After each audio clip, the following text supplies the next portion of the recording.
Hello. Hello. Here are the real diehards for the fourth day in a row joining. That's great. I see a lot of the people also again from yesterday. Great.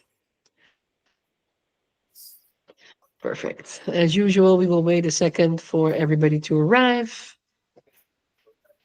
before we start. Let's see how many people have hung in there to the end for the fourth one. For thanks, Michael. So, for those of you who are waiting for the recording of yesterday, it will be uploaded together with this one tomorrow because I had to go to Madrid today to get my new passport. So I did not have a chance to upload the recording of yesterday for the slicing, but I will do that then tomorrow morning, or maybe if I'm still awake later tonight, I don't know yet. To have everything done also on YouTube. So let's see who are coming in. Let me see. We also text somebody who was going to be here tonight. Hold on. Oh,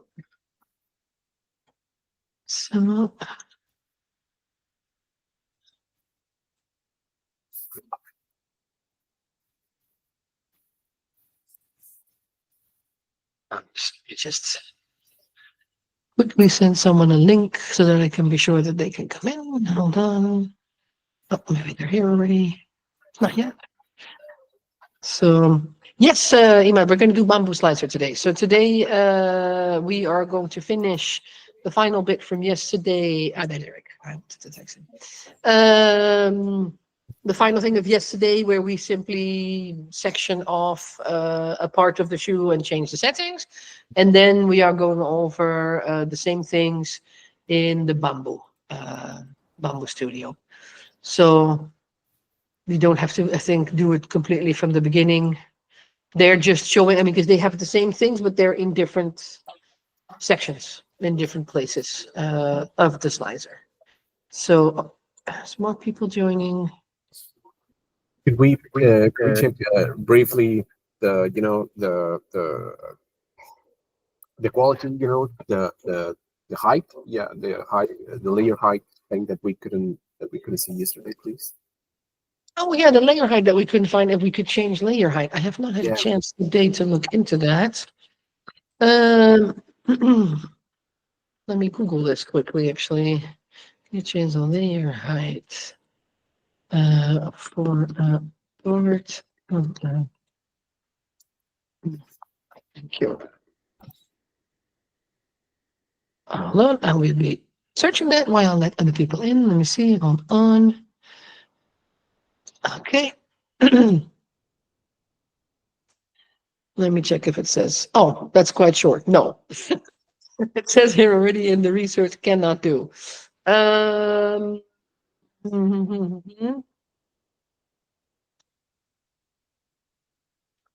Oh yeah, okay, that's possible. So basically, the suggestion that's being done, if I Google it, maybe to also recap a little bit Diego's questions for the people that just come in.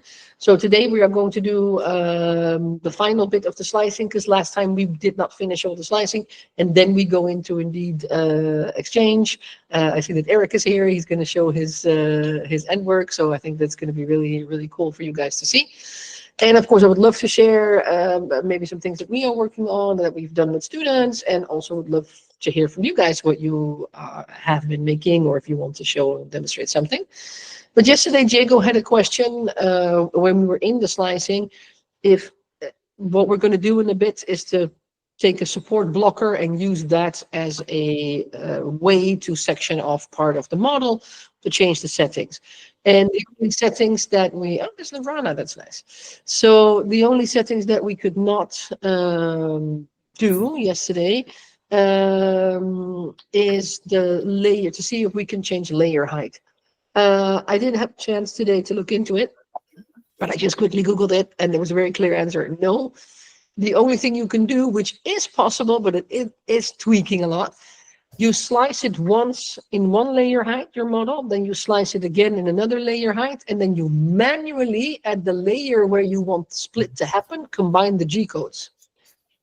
So that means indeed slicer more advanced when you get into the actual G code. I don't know if you've ever done that to manually combine G codes.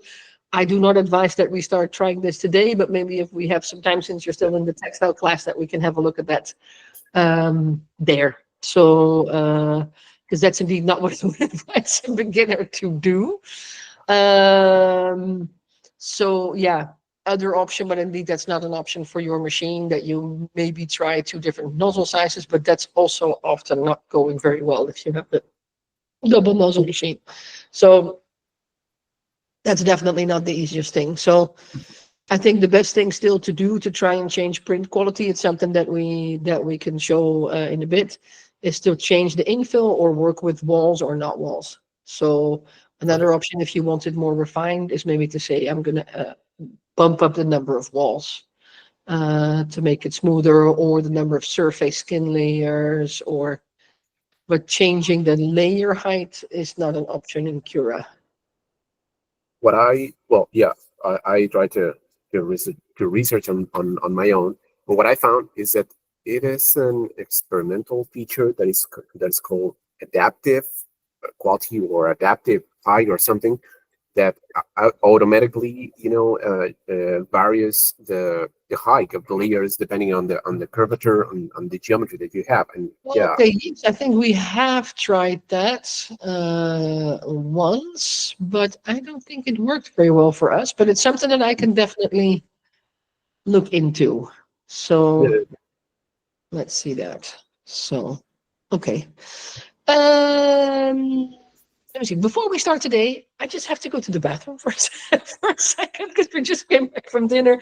I sit down and I'm like, oh, I have to go. So if you if you excuse me for 2 minutes, then also in the meantime, if you have questions, we are here with Neda.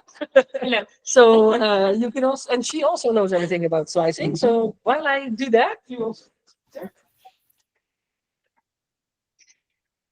Okay, I was left here, so hello everybody. Hello Eric, how have you been?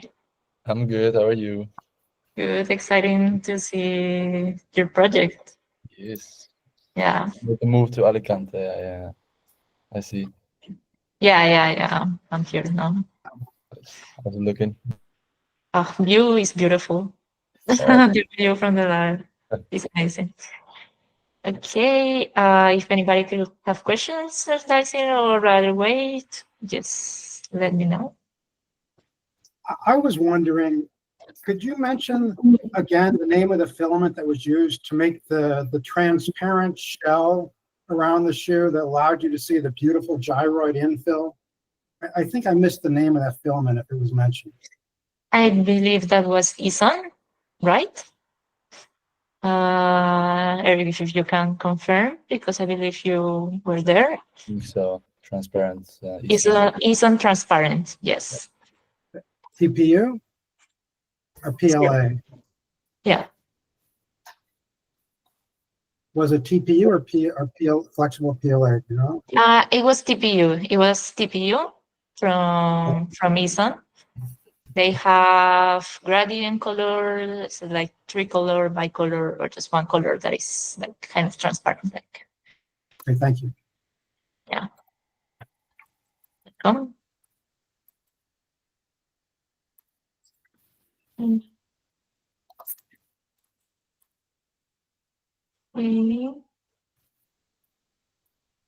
I have another question. I saw a YouTuber said that Zellerfeld uses 2.85 millimeter filament with his TPU. Yeah. He indicated it might be easier to work with flexible filaments that are thicker, like the 2.85. Do you notice? Does that have any validity? They have, sorry? Oh, does that have like? Is that a valid point that, like, with the Ultimaker 2.85 millimeter filament, it might be easier to work with the softer TPUs compared to the thinner 1.75 millimeter filaments? Okay, please say your question again. Nico's back. Hello, so Hi. what we're saying, yeah. I saw a YouTuber said that Zellerfeld uses 2.85 millimeter filament. He indicated it because the softer TPUs, it's easier to work with the thicker filament. True. Do you have experience with that? That's true. I can only just say that's true. But the problem is, and the question is how long they will still be doing that. The problem is that most, say 90% of all the machines on the market now, and also the machines coming to the market, use 1.75, like the Bamboos, for instance, and they don't have the option to change. So I know, for instance, from Recrea selling Filaflex, that only 2% of their turnover is in 2.85. So even Ultimaker, which is also a company using the 2.85 filament exclusively, in an Ultimaker you can only use 2.85, they are now considering phasing it out, because one of the issues that we have is that most of the filaments I cannot buy in 285. They're not being made in 285. Technically, yes, it's true, because of course the 2.85 has always been made for the more serious industrial production, because indeed for flexible, it also means that it's a bit stiffer, it's easier to push through, you have less issues with the stretching that you have with the thinner filament, but also it means that you can push more material through your nozzle at the same time. You don't have to bump up flow to a crazy height because it's already more material, it's thicker that comes through the nozzle. So it's just that I expect, unfortunately, that they're going to phase out 285. So Zellerfeld has, first of all, built its own machines and now has an exclusive deal, I cannot say with whom, for the filaments that are made specifically for them. So, and then of course, if you produce as much as Zellerfeld does, then you can have your own filament made in the 2.85. But at this moment, I think even in the Balena, when we wanted to test it on the Ultimaker, I had Recrea, since we're good friends, make it especially for me in 2.85 because it was not even available at the time. So that's the issue. Okay, thank you. And also, do you know why Zellerfeld hasn't gone to pellets yet? You mentioned pellets are up and coming. I'm not allowed to. I know that, and they are researching that, but I'm under NDA, so I'm not allowed to tell you that. So I cannot disclose that information.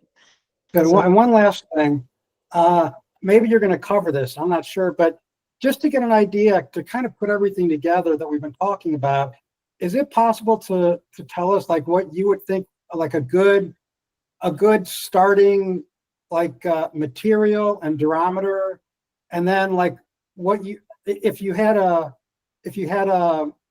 in your CAD, if you had separate parts for the upper insole, midsole, and outsole, and I think you indicated you're going to go over something like that today. Could you mention like what you think might be like good thicknesses for each of those pieces to start out with, and the type of infill and percent of infill that you would use for each of those?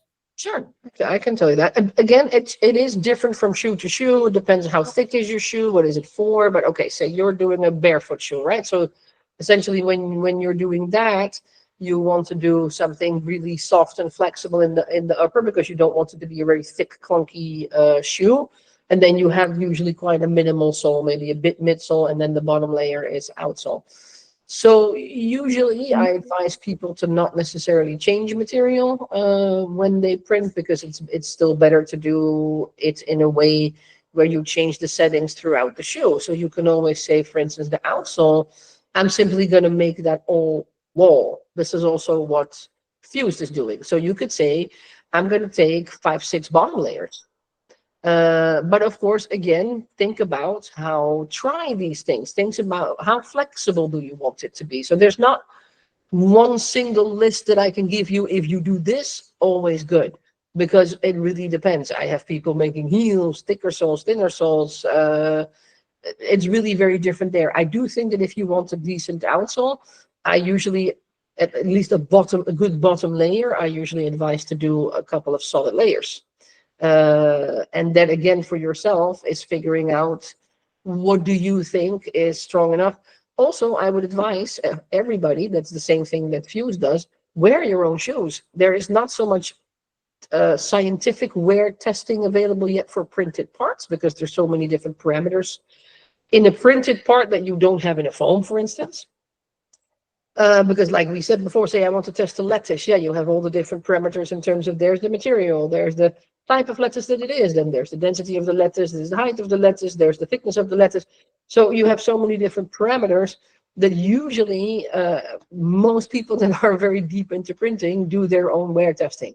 So Philip from Fused, the only thing he wears are his shoes, day in, day out, basically night and day, to become experienced with how your shoes respond. So that's definitely something I would advise. Make stuff in your size, work with different settings. But say, if we start from the bottom up, we could do, I could also do the same thing on the slide that we are making. But you start with a bunch of solid layers if you really want to have a sole perspective.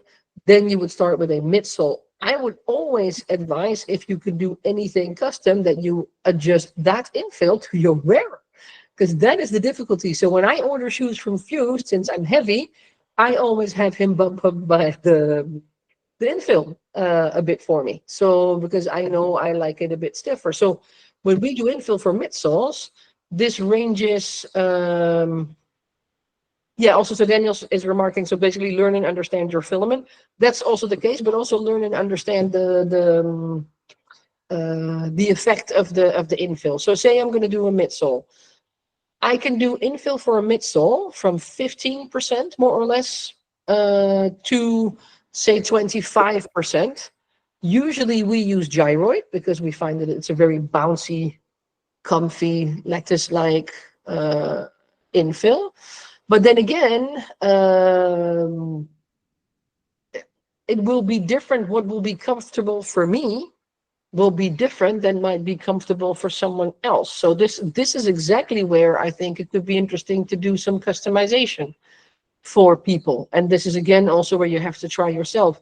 Rule of thumb, what I do think is very important, that you should always, if you are doing tests and you want to do a test for your midsole, always print the entire shoe to your size and try it. Because in the beginning, indeed, yes, to test your filament, we make these little swatches. But if you, for instance, this shoe that we were printing in the new filament, we had done some slices where I was like, this I find too soft, because if I can squeeze it flat with my hands, it usually means it's too soft, because if you put your full body weight on it, it's going to go flat. But then when we printed a whole shoe with it, it turned out to be too stiff. Then we printed it with a stiffer infill, then it was really hard. Then we tried with a much thinner infill. It was way too soft. So it's usually also experimenting with the whole shoe. Ballpark figures go indeed between 15 and 25 in terms of infill. Don't go over. It's very rare that I would go over 25 for a midsole. I mean, that's quite, unless maybe if you have a fully open-walled. Is printing a cut view sample of the shoe to test material comment? Yeah, for us, yes. I mean, for us, what we do indeed is to indeed cut a slice of the shoe. Here we also have slices of shoes. This, for instance, yeah. So just for reference, this is also a slice. This is for an open wall shoe, but if you do an open wall shoe, as you might remember from yesterday, then your slicing percentage goes up for this to like 50 or maybe even 60. Problem is then, if I do the same infill everywhere, this is now a near solid inside, because now I have a 60 infill everywhere. This is nearly rock hard. So that's definitely not what I would advise. If you want to do open wall, it could be smart that you make a separate part in here for a lower infill. And then for the upper, I would say as low infill as possible, or you would have to do same as Fused does, just 2 walls. So depends. But uppers, we can go. We have done, especially if you were like higher up on the foot, that's when you want to get soft.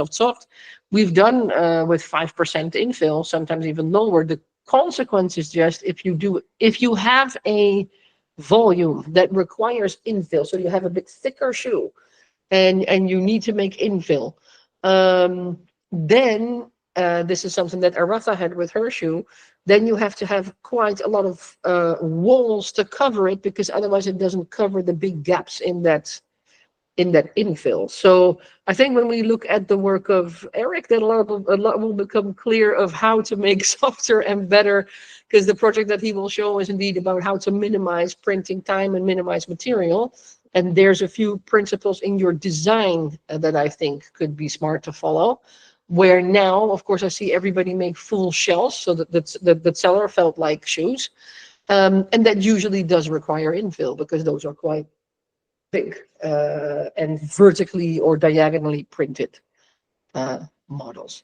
But that's the bottom line I can say. So outsole, the solid layers, midsole 1525, upper less than that, or ideally just walls. And what durometer filament do you like working with for that kind of a We shoe? always kind of keep it somewhere in the middle, same as Fuse, so anywhere between 82 and 85 if possible. The problem is that we always run into is also, for instance, with the foamy. Foamy is also nice filament to print with. And then indeed the 78A is the nicest one, the regular foamy for the upper. But for the sole, it's too soft. So this is always something we're struggling with, where the 95A foamy is much easier to print. Also for our Ultimaker, when we print the 78A, we have to do a special construction in the machine to have to feed the filament into the printer, otherwise it stops printing. Yeah, the softer you go, as soon as you go below 80, you will run into printing problems for sure. You have to have specific settings, print very slow. I mean, it does not come out easily. So that is really nice for the upper, but the problem is it's not so nice for the sole. So the best ones that we have done with Recreus shoes is, would you mind getting one of the, just give me any one of the, I call it the pineapple shoes on the right. We have a model that,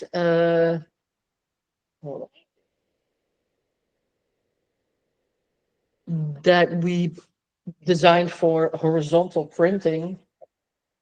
What is this? I mean, this one is not in a, yeah, this is a 78. So this is a shoe that we especially designed for horizontal printing. So this is a 45 degree, it has no support, nothing. This is also a barefootsy shoe. And then since this is straight, we intentionally kept it straight, then we could do this in 95 and then change filament to 78 for the top in the same color, same filament if we want that. So now this is quite soft and this is still stiff enough. So it could be that you want to change filament for stiffness, and otherwise you have to indeed solve it with making the upper quite thin. I mean, that's also what we of course do here. This is quite a thin, this is not a thick upper. So I don't know how much this is, 2.5 millimeters maybe, something like that. That's how you would, and then design it in such a way that you have the angle here so that you don't have to have any support on the inside. And again, if you want toe and heel spring, can do with this shoe, but then I would flip it off the plate in the back and the front while I'm printing and have it warp. So it's a trick. But then, I mean, our goal is always fast printing and no support. So this comes out with no support. So yeah, it's a lot of it, and we will see that later in Eric's work, will also be in the design. If you don't start from the perspective of design, then you're not going to be able to make that. Okay, thank you. Do you also put an insole in your shoes, or do you print that separately? Or how do you could. So the interesting thing is with Fused, if you buy the shoes, he gives you separate insoles with it, because some people like that to have an insole and other people do not like that. And those are just separate foam insoles, by the way. Those are not printed. You know, I'm in favor of that because I think a lot of people find that comfortable. But what I do notice, I don't usually wear them with the insole because I just put socks in. But that for me, but that's my own personal experience, I find the stiffer shoes, they feel stiffer in the hand, but for the wearing, they're much more comfortable for me and they last me a lot longer than having very soft shoes. I did hear that people who have Zellerfelds and wear them all day, I've never done that all day, get tired feet, tired ankles, because indeed it's very, very soft. So your muscles are continually working to keep your foot straight because you do this. So. Thank you Yeah. very much. Okay, shall I jump into the slicing before we lose too much time? Because I also want to make sure that everybody gets to hear a little bit about the different people joining. So let me jump into where we were yesterday, and then after we'll be doing Bumbo, and then we're going to do some experience exchange. So I reopened the shoe that we made yesterday, right? We had also been looking at printing it potentially horizontally. Then I most definitely don't need such a big ass brim, but okay, for now, we don't necessarily need to change it. I just wanted to show one final thing before we jump to the Mambo, and that is how do I section off a part of the shoe without having to do 3D modeling to change the settings. So say that in this shoe, what if I do the following? I say, okay, I'm going to make walls in the whole shoe. See wall, and then also will be top and bottom. Here we go. Just do something simple. So maybe one skid surface layer, fine. So I'll slice my shoe again, just to show what that looks like. So say I want to do just wall, so that I kind of see the shoe like now, but then I want to do the strap open wall. So that I would say the texture that I want is going to be in the strap. So I'm quickly slicing it now for fully walled.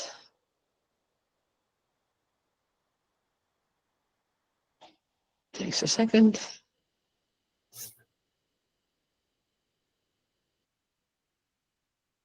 Zoom, zoom, zoom. Oh, here we go. Right. So now we have it indeed different from what we saw with the open wall. This is a fully walled one. Now what I'm going to do is to section off just the strap to make that walled. What I do then is down here on the left in the menu, you have the two bottom icons. That's what we're going to use. The first one, let me first click next to the shoe, so I click the other ones off. The first one, oops, no. The first one that I want to do is support blocker. This might be a bit confusing. A support blocker, the name, you would normally use to indeed block off supports in a certain part. If you are printing a shoe and you are quite sure that it could do a part without the supports, but the slicer suggests supports, you could block them. In this case, we are not going to use it for that, but what it does is if you click on the support blocker and then click in your model, you will see a little cube that appears. Now we can use if we click on that, we can essentially use the same tools that we had before for the rest of our model to scale this up. So let me just make this a bit bigger. See, I want to move it a bit up because I'm going for the strap. And then in this case, what we want to do with the scaling is to click off the uniform scaling because I simply want to make that rectangle a bit wider. So say I'm going to do this, and now I'm pushing it in place so that I have the strap covered, and now I simply only have to extend it there. Unfortunately, it extends from the center, so a lot of times you have to do scale, move. But okay, say more or less this, maybe a bit longer so that I get to this angle, maybe make it look a little bit nice. It doesn't have to be the exact size. It just means that whatever is inside this box, that's what it's going to change the infill of. So here it's in this, so maybe I want to do it a little bit up. No, yeah, no, let's leave it at this. This would be fine. So, okay, so say you want this part sectioned off. As you will already see, this is a rectangle. This is a box.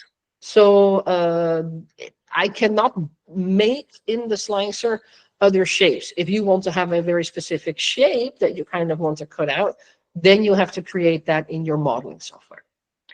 Okay, we have this box. So we click on the box. Then we go to the other icon here, which is the per model setting. So, and in that case, we are going to set different parameters for the different parts. So let's see. I think in this case we can just simply click. We're going to do overlap. Yeah, we're going to do the third one. Settings for overlap. So there's an overlap between this box and the shoe. Then we are now looking at infill mesh only. We're not cutting anything out. So normally, let me do this, because normally if you have never done this and you click on your per model settings and then you go to your overlap, then you don't usually see anything here, because now you simply start selecting which settings do you want to change for this part. So you click on your settings, and in our case, since we wanted open wall, we basically want to do a few things. We want to do wall thickness or wall line count. It doesn't matter so much. I'm going to set it to zero. And the same thing with top and bottom. And then in Cura, you always have to scroll down a bit because you have top surface skin layers and bottom surface skin layers. We don't need those here. We're just going to look at top and bottom thickness. So now we're going to set this to 0 and this also to 0. And I'm just going to do a quick check because I saw that top and bottom here was on 20 millimeter. That might be a bit much. Ah, yeah, sorry, that needs to be 2. It's like, huh? What's that? That's why it took so long to slice. Okay, so I added an extra 0. Okay, perfect. So now what I'm expecting is that if I start slicing, that I see just this top part open wall and the rest is going to be walled. I will tell you in advance that sometimes you can have surprises in this process. We've seen it also in the textile course. Sometimes I have to repeat it, or sometimes I have to do a slight tweak. Usually this should work.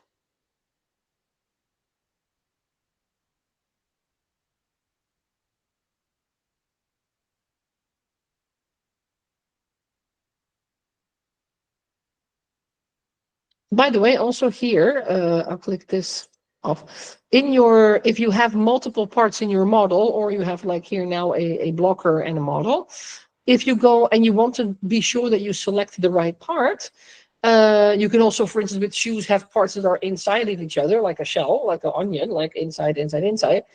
Then you find here on the bottom left, object list. And if you click on that arrow, then you see your different objects that you have. And this is also how you can select them here. That's quite easy. Now let's do preview. Let's see what it has made. No, it has not done that for me. Why does it not do that for me? Interesting. Let me try it again with normal model. I usually do it with overlap, but let me try another one.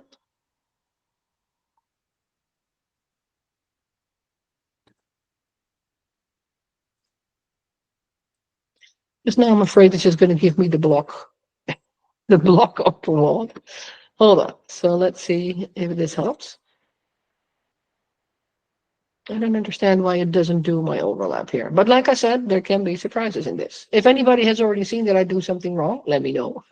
Because it can happen that I do it the same way I always do it, and then it says no. Sometimes it can also depend on the model. I think right now you're gonna have the full block. I'm going to have the full thing. So I was like, this is probably not going to work. So, but when I did the overlap, it also didn't work. So what I can do is do more wall settings, but it should not matter because I mean, here I already say no wall, no top and bottom. I can see maybe what my infill settings are. If the infill settings are too, yeah, now of course I'll probably have a really weird thing on the top.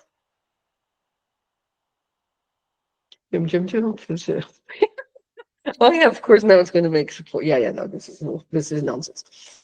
We're not going to do that. So this, oh, hold on. Need to go to overlap.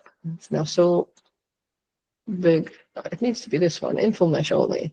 Yeah, you have to get the other one, I think. The cutting where it says infill mesh only. Cutting mesh. Infill mesh. And then select the settings again. Maybe it's also because we didn't specify a finer infill. That's also something that we might want to do. Well, let's see, let's go back to walls, and then let me see if I also want to add an infill setting.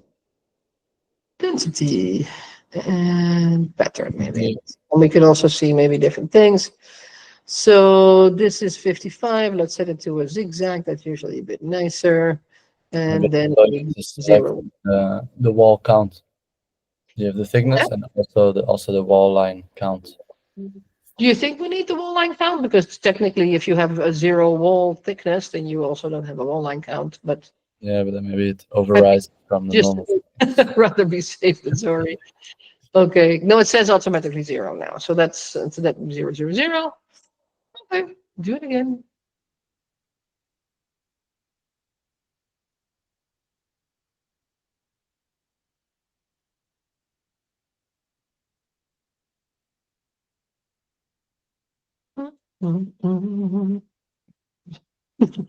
Always takes a bit. From the thinking time, you're kind of ready to. It's going to do something, at least from the Yes. thinking time. Usually in these cases, if the thinking time is a bit longer, it usually is good news, because then it means that it's doing. Because of course these calculations are quite heavy. Then it's doing that. So let's see if we now have it. Yes, now it's better. So now you can see that this is walled and this has a different texture. This is open walled. Here you can see it best. Is this the most elegant way? No, because of course now you have a little corner or edge in there. You could try maybe to rotate the block to get that a little bit better or extend it. But this is also just a very simple way of doing it. If you want to do this in a professional way, then ideally you would section off the strap in your model so that you would have it as 2 pieces. And then you usually group it in Rhino, bring it in to here, and then you are able to select those parts separately. But now you will indeed be able to see that it has the different infills here as you wish. I'm not going to go again into the positioning of the shoe. I think that can definitely be better to position the shoe a little bit more diagonal. But in that case, you can, of course, rotate all of it. Then you essentially rotate both your block, where you still see the shadow here, as well as your shoe. You can select all of the parts, either Control A or do both here, and then you rotate. Any questions about this so far? Well, just to add something for the block, you can of course also in Rhino make your own shape as like this block, and then do the same overlap method. Yeah. So split your model, you can make like that. Yeah, no, but that indeed requires the 3D modeling. So for those of you that are not able to model yet, this is what you would then use as a intermediate solution. And if you can model, then yes, you would make something like that in your Rhino software or Blender, whichever you use, and then make a shape where you can actually say, okay, I'm now sectioning off very clearly this part. So in like I said in the beginning, I would always advise with a shoe like this that we, for instance, make the inside, especially the part that your foot stands on, and also the inside of the strap, that we could do that walled, because I do think it's much more comfortable to stand on than unwalled, especially in a shoe like this that you would likely wear barefoot. So okay, I'm going to stop sharing for a second because I hear bleeps of questions, which I otherwise cannot see. Have you leveraged FEA for midsole infill analysis? I am not sure if I know what you mean, Ryan. So could you explain what you mean by FEA? Oh, no worries. It's the finite element analysis software that Oh, you can use like ANSYS or to do mechanical property testing. This on the is indeed structure. one of the tests that they will use. This is usually what, for instance, also softwares do that make lattices, that they have load cases and then software-wise kind of simulate what that would be. But these are not things that you can easily do yourself in your own lab. It's still quite difficult to fully understand all the implications of, because then you have, that's mainly then based, as far as I understand it, on how the lattice is constructed. And of course, you have the combination between what the lattice is and also what the material is. So there's a lot of parameters that happen that you could tweak and change to improve your performance. So it's not an easy, clear-cut thing in that sense. Sure thing. Thanks. Yeah. Shall we? I have another question. For example, if we bring two models in the slicer, does each of them need to be watertight or close mesh? It needs to be what? Sorry?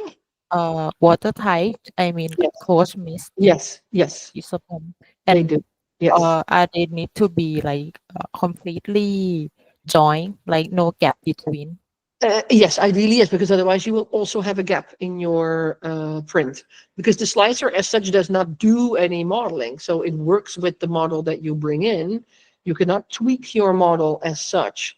So the idea in Rhino is to, you created the water tank and you group the pieces, then you save the model, and then you bring it into Cura. And then sometimes what can happen is that it splits the model that you then see. Say that I would have the sandal and I have the bottom part and the top part as two different pieces, then it puts them next to each other. Trick usually is then to press Control Z, and then somehow it puts them back together where you like they are joined, because otherwise you have to put them back in place manually, which you can do, but it might not always be the perfect solution. Yeah. Yeah, okay. Thank Okay. you. I want to quickly get now into Bamboo, otherwise we don't have enough time, and I really also want to do some exchange. And so also for more advanced slicing, I do advise for everybody, join the courses. And also then if you need anything specific, send me your model, send me questions. Let me see, take some things off here. Maybe I will now open, let me quickly check, because I'm now looking at the Bamboo. Quickly checking where I had my file so that I could do the same file there. Hold on a second. Yeah, here. All right. So let me share my screen. May I just ask one quick question? Sure. If you want to separate your model in Rhino, Yeah. what file type do you need to export it to get it into your slicer? STL. Just an Yeah, STL. Okay. maybe STL or 3MF, I think. 3MF also works. Okay, perfect. Either one of those. So in our So- case, we don't necessarily need an OBJ because we don't use a color layer or anything. We don't use that. So, but if you do use that in your printer, then yes, then you need to do a J. Hold on. Okay, so I'm just, oops, trying to put some things together on my screen. Just wanted to bring in my slides. So here you already see we have the X1, so we have indeed the issue that the printer is a bit small. So we always have to change this here. You will see that I'm most definitely not as fast on the Bamboo as I am on the other one, because I must say that on the Bamboo we usually work only for textiles, so finer prints. So, but I think it'll be like this. Yeah.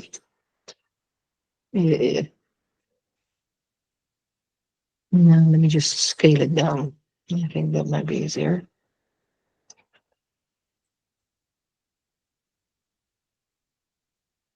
You want to? Would you like to do it? Because you're much faster in the Bamboo than I am. Because I work mainly daily on the Ultimaker, and she works daily in the Bamboo. So Yes. it'll here- probably be way faster for you. Yes, here's the scale tool. We can scale it down a bit. I don't know, maybe 290. Should be fun. No, It yeah, fits. yeah. Now it fits. Yeah, amazing. And you can always press A on your keyboard, and it places in the best position. So you will have many pieces. It's like very useful. Yeah, Yeah. yeah, for sure.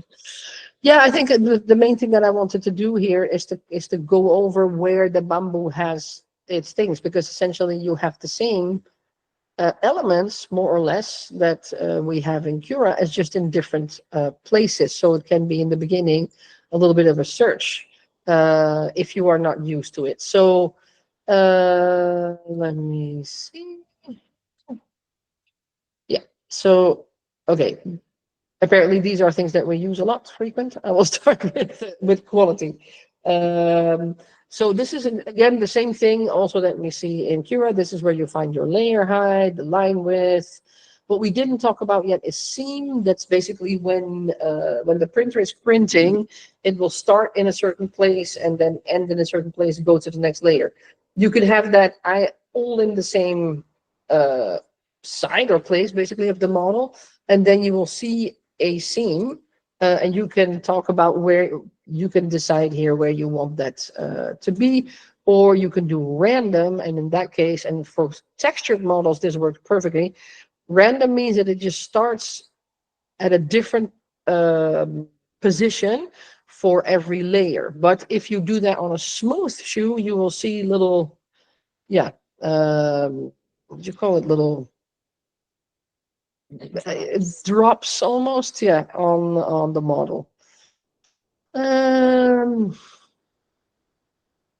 Yeah, this we don't need. No, most of this we don't need. So all the advanced things here we don't need. The iron we don't need. The precision I have honestly never ever used before. So for us, it's just the settings in layer height. Then here you have all the different ones in here they do it differently, where they combine the walls and the infill and the top and bottom in one tab, and they also split it up in different types of infills. Where, to be honest, you probably know better which is the sparse infill and which is the solid infill, because this is the Bamboo divides it in two things. Yeah, so basically, these are the infills for the top and bottom parts. And here, this is basically sparse infill, is the infill for our whole piece. Yes, here we have all the patterns, and if we modify this value, it changed. Okay, if it changed for everything. Yes, I think what can sometimes be confusing is that here this is not an infill, this is a pattern, basically, because this is the direction that it takes for your wall. So a lot of times, so if you print your top surface, it can make a certain pattern on the top. What you see a lot in the printing, what also usually looks really nice, is the concentric. That is this little fingerprint idea that you get. That is a concentric top surface pattern. If you click that here, you will see in the end this nice fingerprint on the top. The rest is all, and the same also for bottom. So there you could also technically choose concentric. Concentric is not very good as an infill, but it is very nice as a pattern. So here it's everything the same thing. The only thing that is different that you don't have in the Cura is the top paint penetration layers. And we find that if you set everything to 0, that will still be 1. But since this is the layer between the final infill and the top, since if you choose that you don't want layers, it's, even though it says 1, it's not going to print it. I find that personally a little bit confusing about the Bamboo, because I was like, why is that 1? I want it to be 0. But if you say I'm going to do top shell layers 0, bottom shell layers 0, then you still have everything open walled. Here works the same thing, indeed, with different patterns in the sparse infill patterns. Hold on. Here, this is nice because here they have a lot more. So they have a lot more different ones. So also, if you want to do your different trials, try all of the different ones here. Again, not necessarily all very suitable for footwear. Again, the lightning you can skip for shoes. But they also indeed have the gyroid. Trihexagon is very strong. Honeycomb is very strong. It's more for if you make like thick wedges, for instance, you could do that. And then you have a whole bunch of other ones, which I think are much nicer for textiles necessarily than that you would do it as a functional infill for a shoe. They have all their speed under this. This I find a little bit more confusing because this actually is asking of you a much more advanced way of looking at the shoe, because in Cura, you can set like a general printing speed. And here you see all the different speeds per different parts of the shoe. We had it this weekend with one of our course participants in the textile course where they were like, what am I then choosing? In this case, we were only doing a shoe, we're doing something completely open wall, so we only did the infill speed.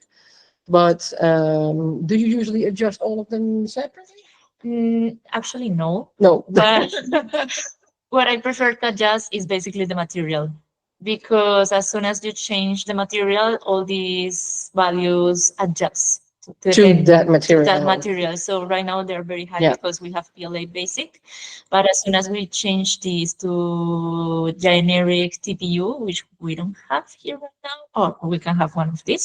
Yeah. Let's do the rigorous TPU You 95 because it's something that we use a lot. Yeah. Yeah. And if we go to global and we go to speed, here we have the speeds set for that material. And if we use a traditional one like the generic TPU or even bamboo one or anything like that, it adjusts according to that material. And I'd rather go with those values because they usually go fine. Something very important is we were just now modifying the values in objects because we have this object selected, but that is very commonly used when we have like many pieces and when we're trying the textiles. If we want to modify all of them at the same time, and it applies to them, we set them in global. It's like the modifiers we were just using. Exactly. Yeah, that's true. Because indeed we had it set to objects because we use this indeed a lot for textiles. Then we usually have different cutting meshes. This cut out of this cut out of that. What you can do here, what I would advise, is that you look at the Recreus website, because indeed since the publication essentially of Bamboo Studio, since the whole bamboo printing wave started, they have now expanded all their settings on the website to Bamboo Studio. So you will find settings for all of these things. I still find it a little bit strange that they would do it like that without having an advanced option or a beginner option, because I can imagine that for beginner people, this is very overwhelming. What are all these different parts of your model, and why am I even doing all these different settings? So find that a bit overdone, to be honest. Support very similar as in other programs, so I can enable the support. They just have a little bit more options here, whether you want to do auto or manual. So again, you have normal, so the straight blocks, basically the straight pillars, and you have tree, and then you can do it manually, adding the blocks yourself, or you can do it automatically.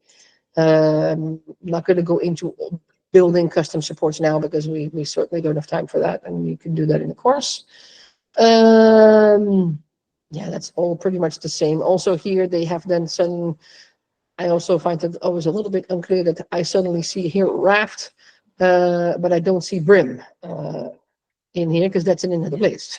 So, do you want to show where the brim is? Yes. I also don't like it that much that they don't have it back in one session. They have like everywhere. I believe it's in others. It's in others. Yes, yeah. they have the skirt and the brim, but the raft they have it in support. In supports, yeah. So it depends on how you view those things. I find all of those bed adhesion, also maybe because I'm used to Cura. So that's how I would do it. So here you have the same thing: skirt, loops, brim type. What do you want? All of that. Anything else we do here? Prime towers I honestly only do if I do multi-material. Of course, a bamboo is made for multi-material. However, that's always good to know for those of you working with bamboo. If you're doing flexible, The only thing you can do is put the roll on the back. You don't have much use at all for the material station, unless you are also using maybe PLA supports or whatever in your model. But otherwise, for the flexible material, there's no way that you could put multiple TPUs, for instance, in your material station. I mean, none of it's going to print. Anything else we need to do from this? No, that's a lot of the advanced stuff. So yeah, what could be a bit of a getting used to is that Bamboo has a bunch of the advanced settings that you can actually skip in Cura that I would, as a beginner, would not get into right away. I heard some bleeps, but I cannot. Let me see if I need to subject. Did anybody have questions that they can just ask? Because usually I have to go back and forth. If you have a question Yeah. while I have my slicer window open, I cannot see your question. Hi. So yeah, quick question regarding the speed. Now, when you change the filaments in Bamboo Lab, I mean, I might be wrong, but I think it's the settings is the same, but they change the volumetric speed, and that's what This is controls. what you were asking, right? The Exactly. Yeah. volumetric speed So of your- the and that's what I find a lot confusing, because the when you put the volumetric speed that's been suggested by was it Curious, I think, Yeah. it's too fast. And I'm not really sure. You said that there was settings for Bamboo Lab, but I didn't find this on the website. Are you printing with foamy that the Yes, yeah. volumetric? Yeah, so that's correct, because the volumetric speed is 2/3 of it's essentially 60 or 70% what we would normally say flow. So that's the same as volumetric speed. What you want with a foamy is indeed a low flow and a high temperature. So it should be around 260 temperature, and indeed volumetric speed 2/3. I'm just quickly looking at where you find the volumetric. So basically, you click on the filament on the three dots next to the filament. You know, is the form, yeah, that one, yeah, and then edit, yeah, Oh, and then indeed. you go down. So basically, you have the flow ratio, and then if you scroll down a little bit,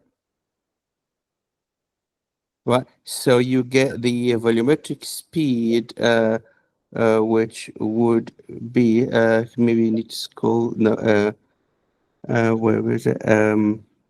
To be an advanced. No. No, it is advanced. Yes, it's on the advanced. No, but it's on the filaments, and no, you just go back to filaments again, and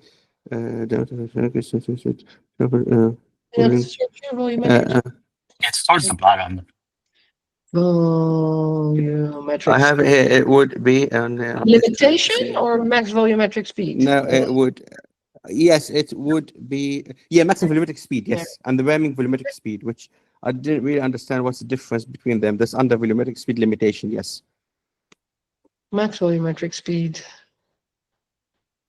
I also don't know if this is something that the You go down. Yeah, yeah. So, gives, then as a parameter, then what we also indeed find a bit difficult in the Bamboo Studio is with flow ratio, where most of the slicers use percentages, which is, I think, easier to work with.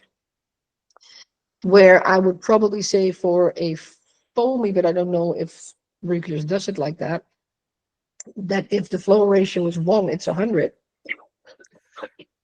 Yeah, But it would be 0.7. You said there's a settings already been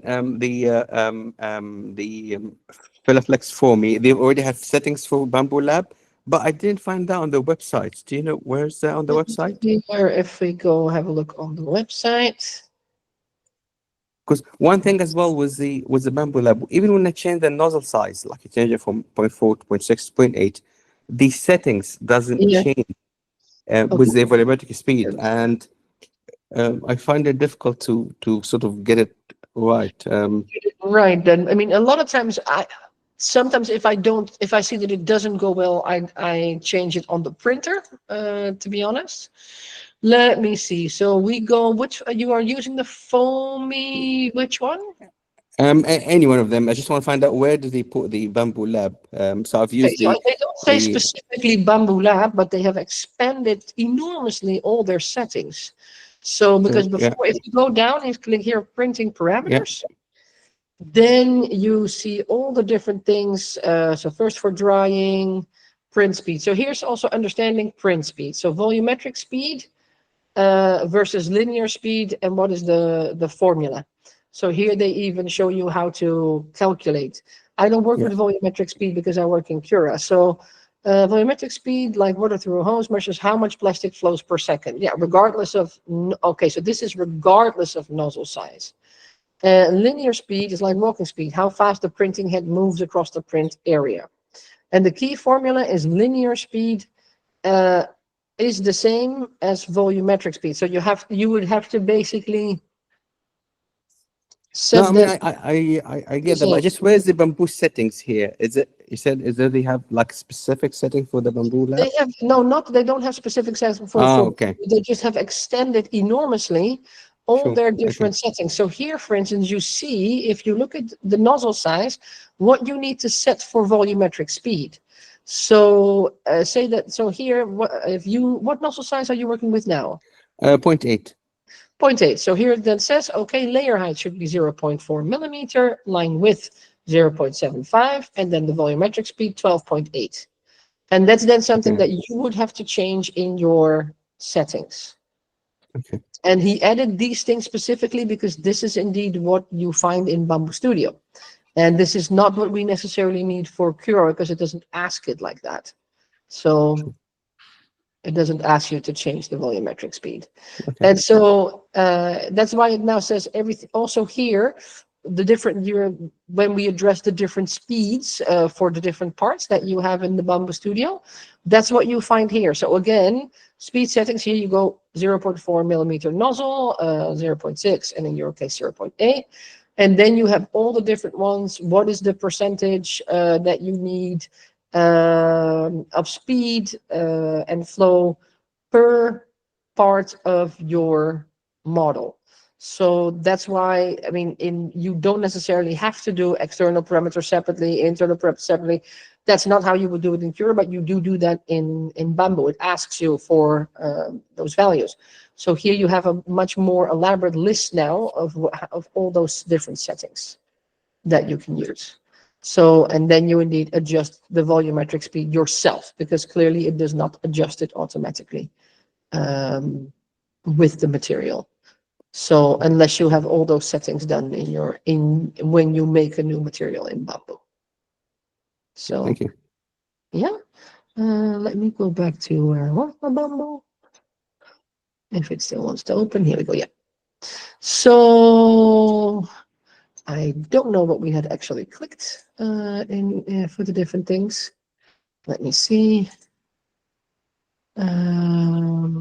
More or less average settings. I just wanted to see if we needed to slice to show you an example. We have here 15%. Let's do whatever gyroid. Anyway, this will be.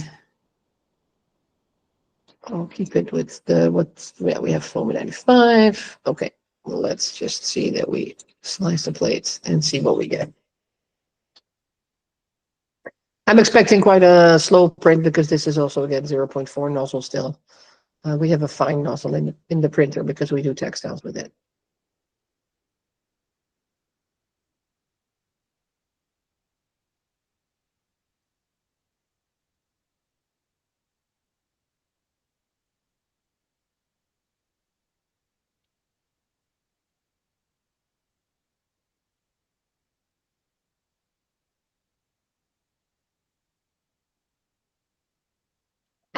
Are we here? Perfect. So, okay, yeah, I didn't look at any of the support settings yet, but pretty much the same. Where is my time? Yeah, right, that's better. Better to show it here. In the top, you can set it to line type, and then you see all your different things that you have here. Inner roll, outer roll, the infill, and the same as in the other slicer.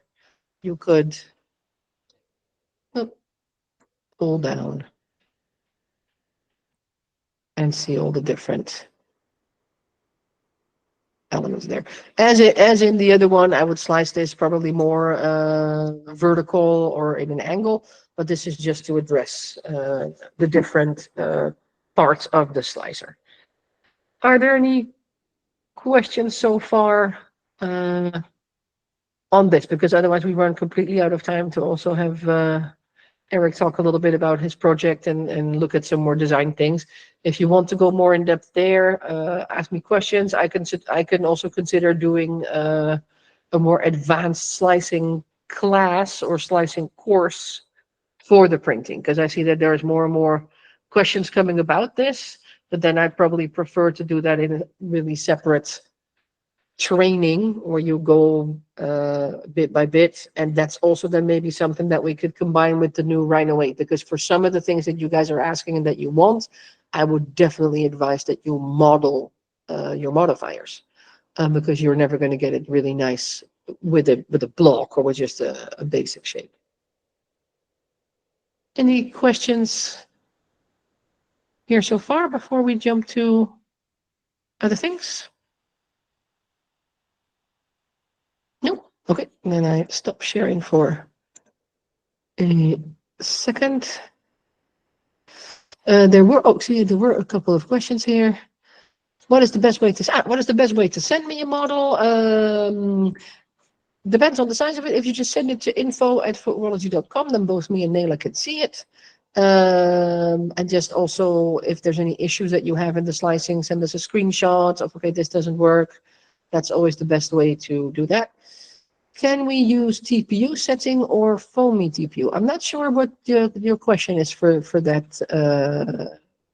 Imad, what do you mean by? Because there's a different setting for foamy TPU than there is for regular. That was related to my question from before, so but it's fine now. Yeah. Okay. Now, so, yeah. Because I want to see the difference between the, when you change these settings, the how would the slicing change? But we've already got the answer for that. But thank you. Okay. Perfect. Now let's see if we still have Eric. Are you still here? Is there Oh, Anthony, you sorry, want to say quick something?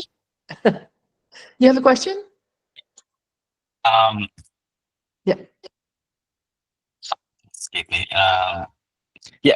No, is there a reason why? Sorry, I'm getting an echo. Is there a reason why the rec reuse filament only comes in 500 grams or 3 kilograms? It's not. I thought it was 750. Because it's not 500 grams, is it? As far as I know. The Footwearology ones come in 750, but the regular, like the Filaflex 95A is 500 grams. Really? Or 3 kilograms. Yeah. Let me check. Yes. Oh yeah, it's a change. That's new to me. I honestly think, but I'm not sure. But then I would have to speak for Ignacio. I'm happy to ask. I do think that also with Recreus, that they are shifting more and more to indeed the professional printers, the people that print a lot, and then you generally use indeed the 3 kilograms because it saves you a lot of money, and a lot of people, of course, who need to do production of shoes or other things, because of course he also sells to people that do medical supplies, that do clothing, that do accessories. So then the 3 kilograms. I don't think the 500 gram is very handy, but of course might be commercial that you then have to buy more rolls. Yeah. Do you know what the size of the 3 kilogram roll is? The size, we want to see one. Naila's gonna get one. Yeah. So Yeah, I just want to get a sense because so I can get a appropriately sized dryer for it. Yeah, so that is indeed one of the issues. Drying is an issue. You need a big ass one for that. Of course, that's also why it's for professional printing, and also it's used. So Wow, yeah, that's massive. Massive. I don't know. This would be about 45. Yeah. Size? Probably. I don't know, it doesn't say. Yeah. But we have, for instance, when we started with those rolls, because we printed in a lot of black. When we started, we had to, and we had still our artilleries, we had to reinforce them to be able to have those rolls on there. Because now this roll doesn't weigh much because it's almost empty, but when you get it full, indeed, it's 3 kilograms. And for a lot of the simple printers, they don't hold that. So Indeed, also, if I wanted to put this in my altimeter, I have no idea where I would put that. So we cannot use that. So yeah, but I wasn't actually aware of that because I mean, we have so much filament that we usually don't have to buy. So I'm not actually. I will ask Ignacio because it's a good one. Because indeed, I like the 750 or 1 kilogram is, I think, for us always the best Yeah. to have. Yeah, definitely. Yeah, for sure. All right. Thanks. Yeah.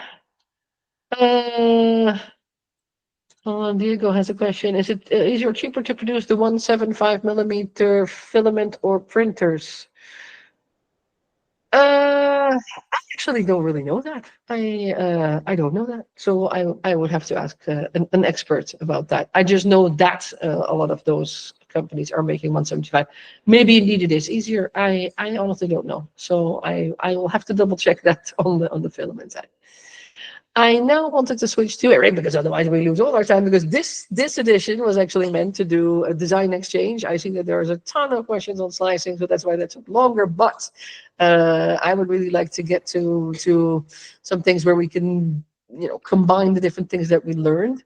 So Eric has been doing a master's project with us for a few weeks ago for the past few months.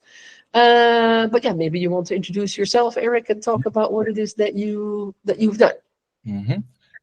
Yeah, so I mean, quick introduction.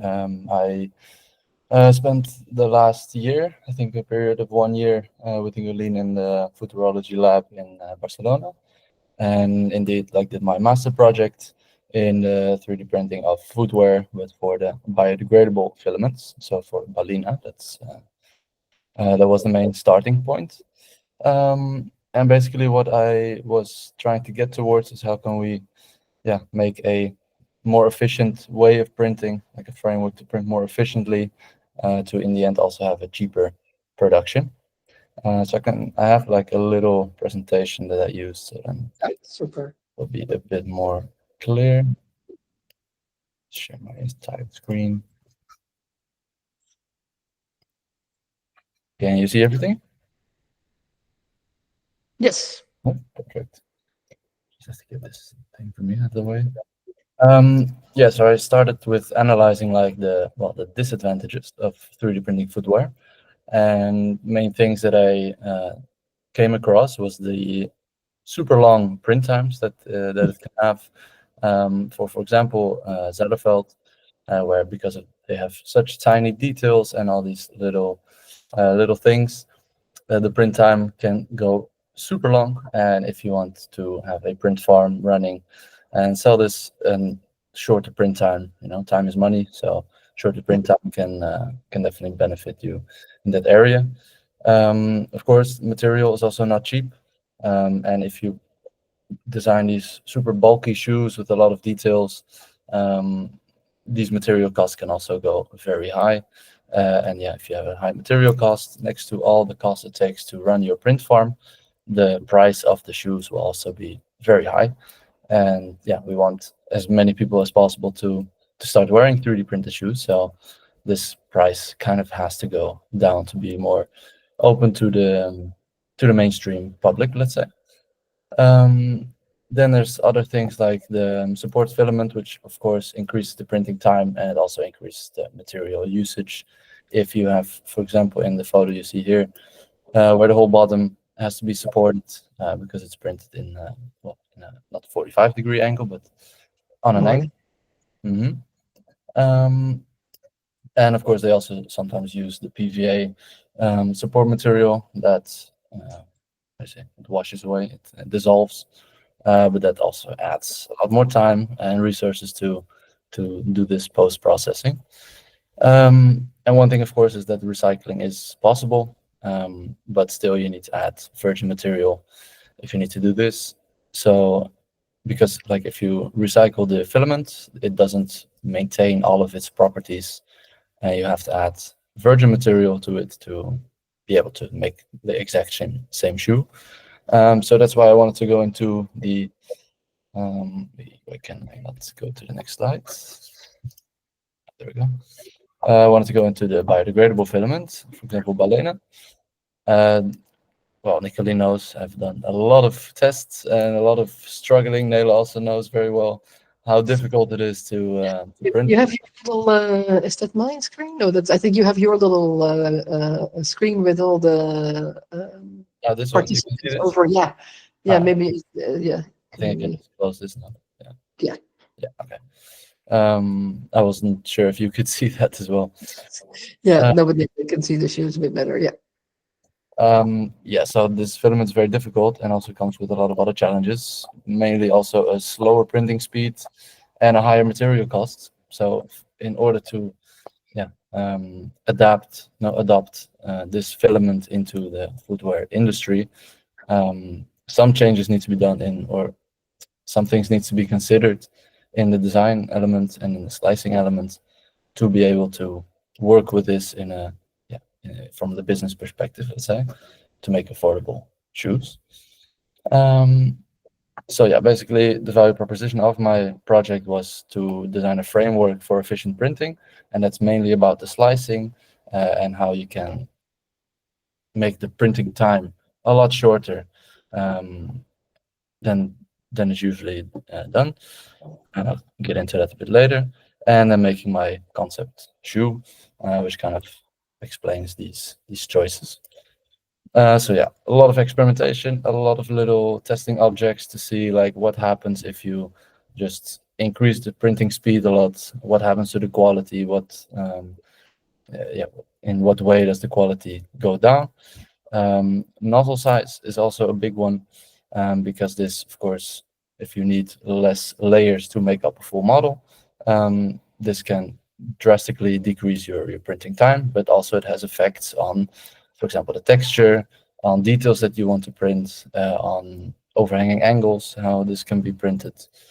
And then smaller stuff like the structural settings, wall line count, top layers, what we just went over as well. And for example, also open walls, because for open walls also, sometimes it's less material, but it takes more time. So all of these things have to be considered. And then it kind of came to this framework where the top part is in terms of design, what you should consider, and the bottom part is for the slicing. Yeah, so basically, a couple of the main ones, I'm just going through it a bit quicker. A couple of the main ones is, of course, support. It adds a lot of material, a lot of time. But if you don't use support, you have to make some changes in your design, which is a trade-off that you should consider. I'm also not presenting this as like, this is what you should do. It's more presenting the trade-offs as in like, this is what I have to think about. So the sole pattern, for example, if you make a very intricate, grippy pattern, then there's going to be a lot more walls and a lot more support material. So if you want to make it faster, you should consider a less, the grooves of the sole pattern. If you print it horizontally, you can make them very minimal, so you don't need a lot more walls and a lot more time on these first few layers. And then, of course, it's about volume, to try to reduce the bulkiness of the shoe, to save some time in printing. And about the slicing, the main thing I came across is the nozzle size. So I printed my shoe. I can show it quickly, actually. I cannot see how I'm showing it, but I think it's okay. So I used a 0.8 millimeter layer height, so that's very big, with a 0.2 millimeter nozzle, 1.2 millimeter nozzle. And because I have such huge lines, the model was printed very quickly. But yeah, you do see, of course, this. Maybe I don't have enough light in here. I don't know if you guys can see it well. Can you? Is it clear? Or? No, you don't really see the lines, but we know that they are there. But of course, I must say it was not something that was aesthetically disturbing your model, because the lines also add some texture. Exactly, it's a texture that you will get as a result of the bigger layer height, and this is something you have to, well, not accept. It's something you have to like lean into. But for example, if you're like Zetterfeld and you want these very intricate details and little little logos or little lines, then 0.8 millimeters is not the best choice. You could go down in layer height, and this ups the printing time, of course. Yep. Another one is, of course, print speed, but this also has a trade-off in terms of quality, which is more like on, I say that's not consistent, on consistency in, for example, also smaller parts and overhanging angles, where you're not really sure how this is gonna come out. Straight walls, it will do perfectly fine, but as soon as you get some more details in there, you have a chance that an increased printing speed might ruin it. And you see also here, so the length of the lines, it's kind of representing how much time you save in the printing time. So for example, wall line count, top layers, and infill density, they are still having an effect, but it's not that much as layer height and printing speed. But let me show you the model. So yeah, like kind of going over again what the choices that I made were, but I think this photo shows a bit better. And about the design, I wanted to print it without support, so I chose for a horizontal setting. Let me see if I can actually, because I have a picture, I think, of how it's printed. Well, this was an old prototype, but you see it here. It's in the bottom left corner. You see it's printed like this, and then the whole upper is attached, but it's laid flat on the build plate. I did this because this way your whole upper can be printed in 2 lines or two layers, which goes super fast. And it's one sheet. So to print this and to fill in this this surface area is much faster than if it's already in the air.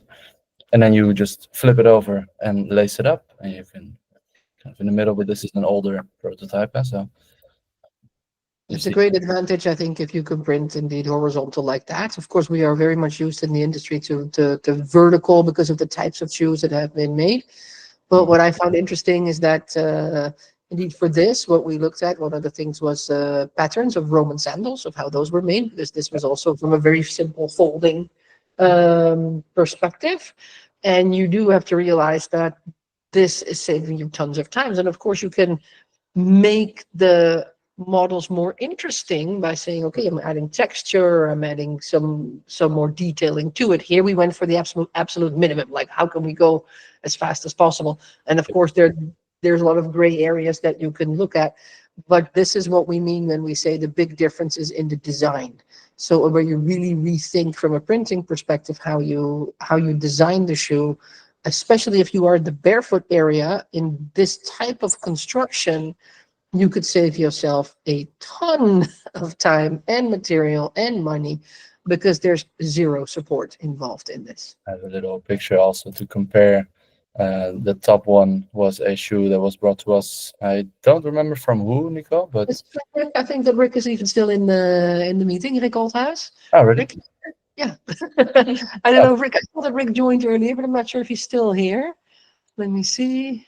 That's it. Nope, Rick has left the building, but it's Rick Oldhouse from New Zealand. Yeah. Oh, yeah, that Yeah. was it. Yeah, so this top model is a super cool sneaker, but of course because of the gaps and the sole pattern and just overall design, it does need support, and it's also the walls are a bit thicker. It has also this fuzzy skin pattern on the middle. You can't really see it. Open wall, actually, it's open wall zigzag. Yeah. Open wall, yeah. So yeah, for the open wall also, we just saw it. You need to up the infill density, and this is doing a lot more little lines, which just makes the time go up significantly. And then this would take like 1 day, 17 hours and 29 minutes. This is for the Balena print speed, so they're very low, because this is the recommended speeds from Recreus. And in a low layer height, so like 0.3, and the rest is kind of similar. But that's why it's such a big such a long printing time. And then you see mine, which I optimized the print speed. The layer height is the biggest difference, which went from 0.3 to 0.8. The other settings are not, don't make that much difference, but still felt I need to put it in. And then you see it goes down to 3 hours and 12 minutes. So if you are running a print farm and you can make these type of differences, of course, not this big because it's like the proof of concept. But if you can take some of these strategies to minimize your printing time, it will save you a lot of time, save you a lot of money, and save you a lot of material as well. Yep. So I think that's yeah. Yeah, I think it's really interesting. What are your plans with this project? Are you going to share the results or like the system?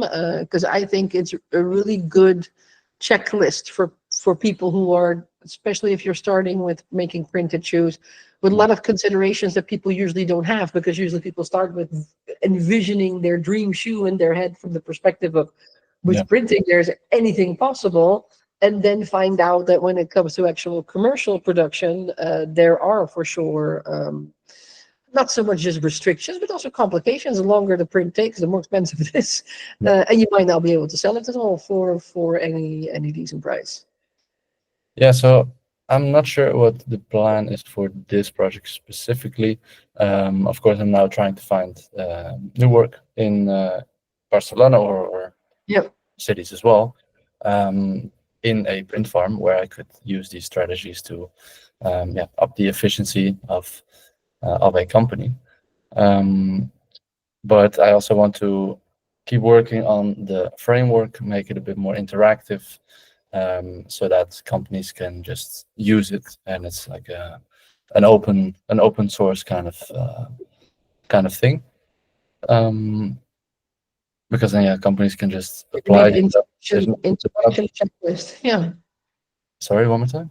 Could be a really good interaction, almost checklist or interface, where you can check back in at several stages of your design process. So, of course, if you're still in the concepting phase, then you could take some things into consideration. How could I design indeed for minimal? And then as you go further along and it gets closer to the slicing, then you can start looking at, what nozzle size would I consider? What material would I consider? I think now you made it relatively difficult for yourself to do the ideal situation with a compostable shoe, where the only option at this moment is Balena. But indeed, it's a very, very difficult filament to print with.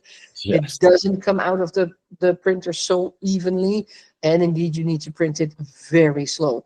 Because I think if you're making this shoe in a Filaflex or a Foamy, the printing time is even shorter than the 3 hours.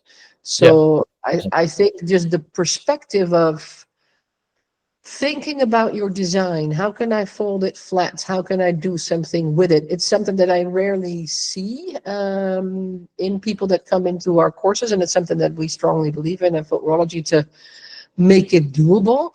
This is now a very basic model, but within the principle of maybe even combining the 3D and flat, So this is also a shoe that we have here that we did with the parametric textile.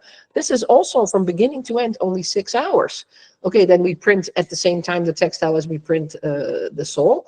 But a lot of the stuff that we're looking at and that we're researching indeed has to do with how can we bring back that printing time, still make an interesting looking, comfortable, wearable shoe.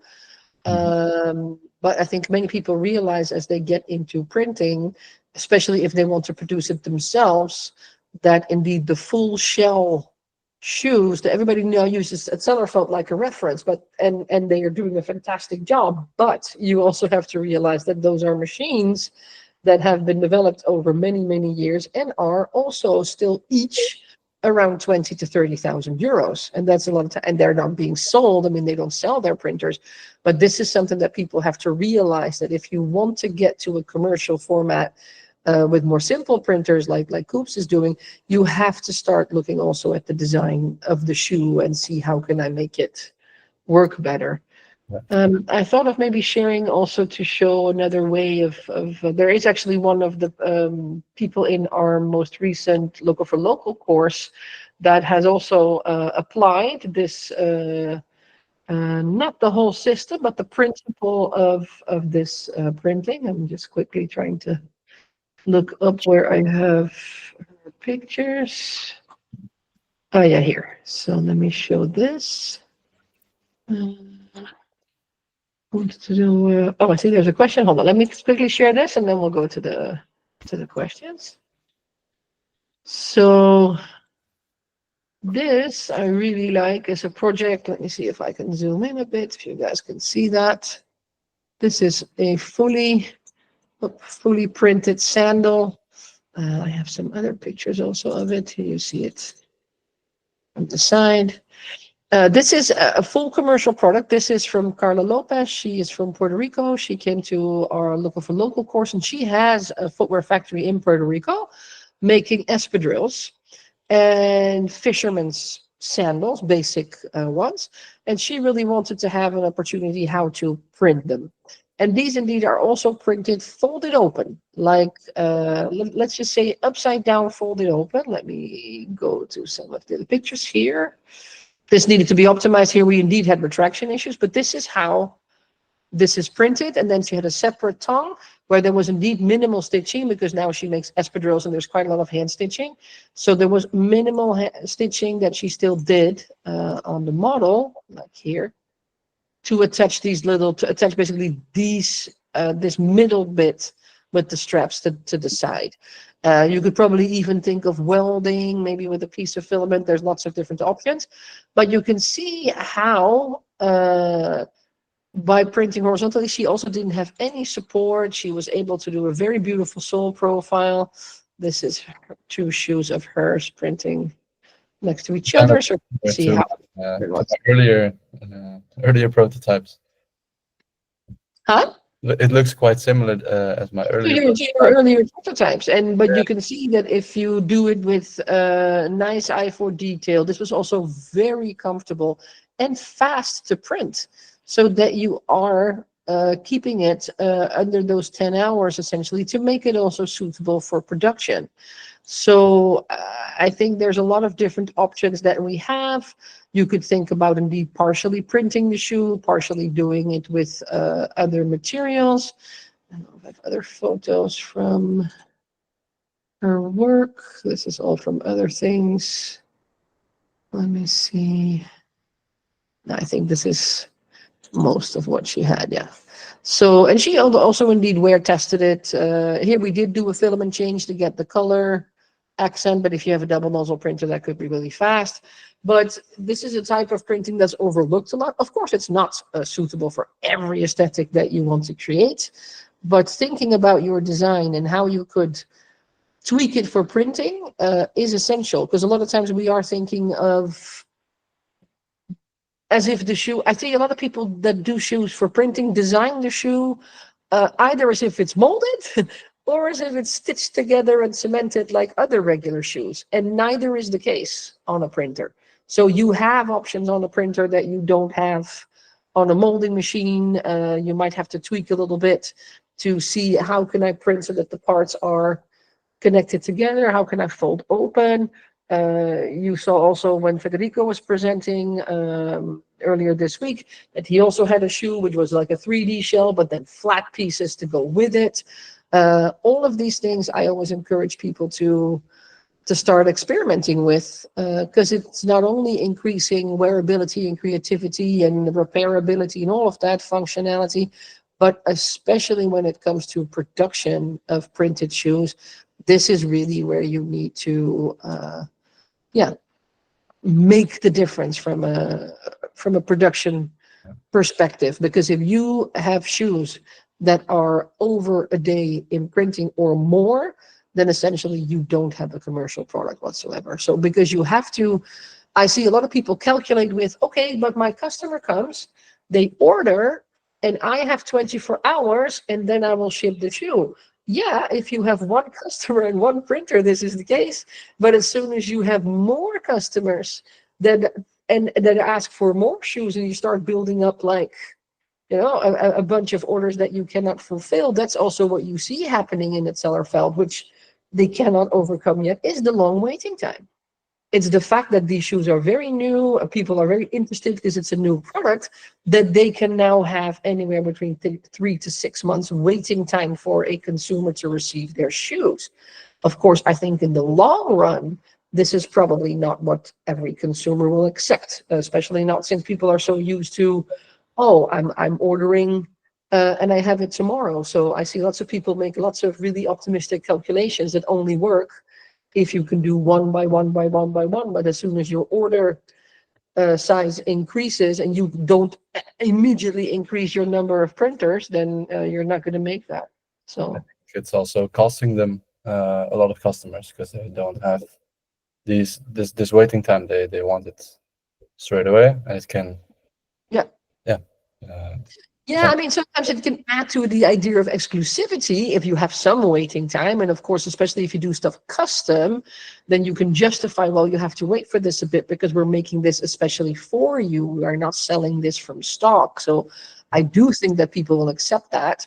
But of course, to what extent? And as soon as there's a competitor coming to the market that can do it a tad bit faster, then of course, yeah, the situation changes again. So, in general, also for anybody that does this to make money from it, yeah, then it's always in your interest to be able to use less material and less time. That is always in your interest, because the more material and the more time, the more it costs you to make them. So that is the bottom line. Any questions so far, or other things before we close off? Because I think we have 4 big full of information days. Anything else before we close off on this? Good question for Eric. Yeah. What kind of difference in softness or feel did you have by going from printing vertically to horizontally? Did you have to change the infill type or the density to get the feel you want? Do you have a preference for the feel of the shoe, printing it one way or the other? Well, in terms of infill, there's not really a big difference. It depends on, of course, which infill pattern you use. But for gyro, this is basically in all directions kind of the same. So there, it doesn't really matter if you go vertical or horizontal.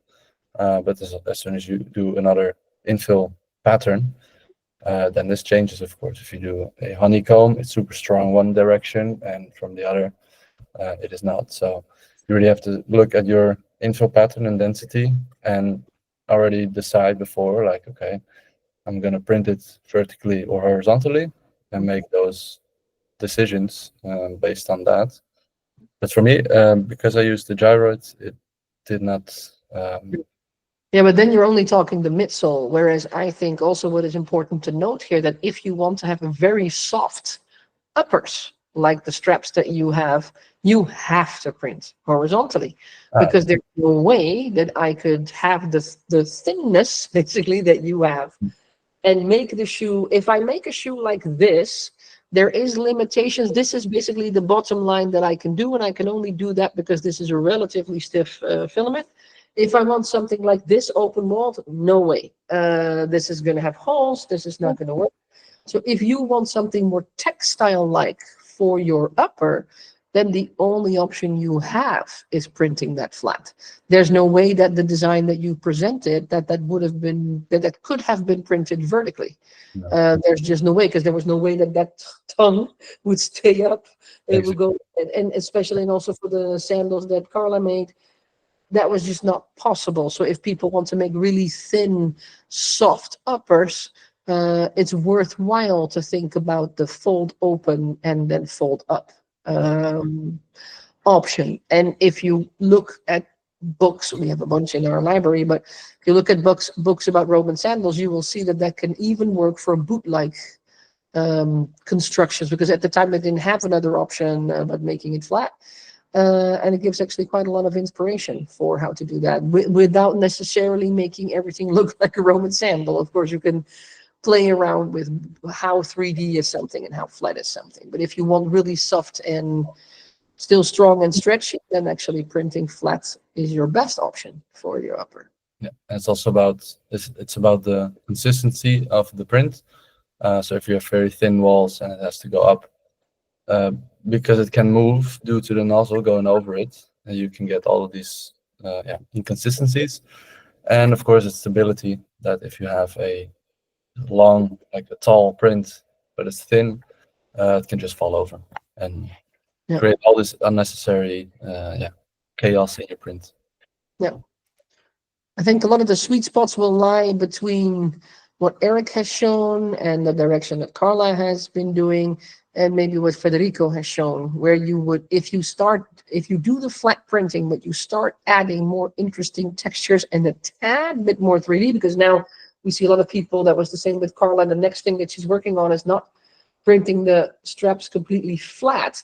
Of course, if I have a 3D printer, I can have different thicknesses throughout the straps. I can also make that a little bit more 3D. So there's a lot more options that you have. It just requires indeed for you to rethink, how do I make that shoe? That can also indeed involve some very traditional shoe making skills, because you don't design this easily in 3D. Same as with Eric, we just taped the last, you draw on it, you take the patterns, you fold it open, that you then scan, and that you then might take into your 3D software. I don't advise to start making 2D patterns in your 3D software. It's actually the most simple manual way, even though in the end we do translate it to a printed model. Yeah. So Thank you. yeah. You. All right. Any final questions before we jump off? No? Okay, so I think then I want to really thank Eric for presenting his work. If any of you need a really good printer and modeler and efficiency expert, there's Eric, and could definitely vouch for him. I will, of course, also thank you, Ryan. So welcome. I'm also very happy with the 3D Print Fest. For us, it was also the first time that we are doing this. And I'm really happy with all the response and clear sense of community. So I will be doing more little events, I think, especially to show maybe people's work or to answer questions. But I have to still plan some dates for it. At least this you will now have as a good start. And I will upload tomorrow the recording of yesterday and today to the YouTube channel, so that you can all review the classes also if you missed something. Yeah. All right. Perfect. Well, and of course, I hope to see all of you. Final remark in Footwearize, because Footwearize, of course, is our event that is on December 4 and 5. This is when we really bring together everybody that does anything in footwear innovation. A large part of that is printing. I think this is the biggest event where all the footwear printing community comes. Zellerfeld is there, Coops is there, Nicer is there. Anybody who prints anything are coming there. It's December 4 and 5. You can find it on our website if you go to Footwearology and go to events. And I mentioned this specifically because tomorrow by midnight, CEST, the early bird rate expires. So for those of you that want to buy tickets, want to come there, it's going to be here in Alicante. It's going to be a full innovation festival with the 4 and 5 of December are really a conference and exhibition with people talking that do new stuff. For instance, I don't know if you saw, I announced today that Indie Digital is coming. This is a very new print farm starting in the Netherlands. They might want to move, by the way, Eric, to Spain. So I would suggest you contact Indie.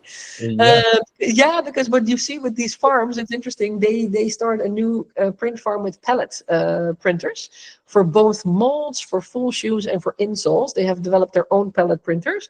But the difficulty in the Netherlands is because of the energy issues that they cannot get enough power, essentially electrical power from the government. So they might have to shift. I think Southern Europe will be better. It's also better for things that need large space. We don't have much space in the Netherlands, so it's a tiny country. But and I expect to see more and more of this. But they have confirmed to me that they are coming. This is going to be the first time that they are completely under the radar. They don't even have a website yet, but they are already fully functional printing for the orthopedic industry because that's what their background is. But they're going to open up for other industries as well. And this, I think, is a really interesting company for one to follow, but there's many more. We have the resin people coming from Polypolymer. There's a whole bunch of new printing things, new molding things, new innovation things, new automation things. So everybody who wants to see that can come to Spain, to Alicante, on December 4 and 5. The days before, we have factory visits, because of course now we have factories here in the region that we can see, also with lots of new innovation and automation aspects. And then the week after, we will organize some courses. One is already announced, which is the Design for Production in Europe, which has more to do with designing for factories here. But I will also announce, it's not ready yet, for sure a printing course, because there will be an advanced printing course in the week after. 8 to 12. So Diego, you know, you were in the last ones also after also the week after Footwear, we always have training, because then we have so many bright heads. So I'm maybe you could also do suggestions, because I'm speaking to Pete Davis, you might know from Vivo Barefoot, very advanced modeler. It doesn't get more advanced than that. What he could teach, and we're actually a little bit lost on suggestions because what he might want to teach is very, very high level. I think 1 or 2 people might understand that, but I want to get to something. So maybe if people have suggestions on why don't you do a course on this or that, just let me know, because I'm absolutely open for feedback for what people are really looking to learn or what is lacking. So let me know that if you have any ideas for that in the next weeks. So that's what I wanted to say. And yeah, if there's anything else, you know how to find us. Email to info@footwearology. And yeah, I'll see you soon. And I'll see you, Diego, in the final textile class next week. All right. Thank you. Thank you so much. Okay. Bye. Thank you.